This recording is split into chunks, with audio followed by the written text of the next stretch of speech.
আমাদের এই এলাকার এই জায়গাটা অনেক ভয়ঙ্কর, অনেক সুন্দর দুইটাই। কারণ হচ্ছে এটা রাত্রেবেলাও অন্ধকার থাকে, দিনের বেলায় অন্ধকার থাকে, জায়গাটাই এমন। আর এইভাবে যাইতে হয় আর কি। আগে এদিক দিয়ে যাওয়ার রাস্তা ছিল, বর্তমান সময় নাই আর কি। মানে একটা সুরঙ্গে একটা গর্তের মতো দেখা যায়,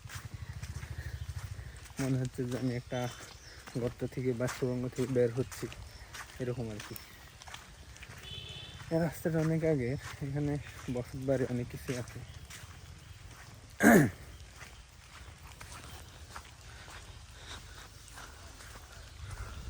চারপাশে বাঁশঝাড় আর বাঁশঝাড়।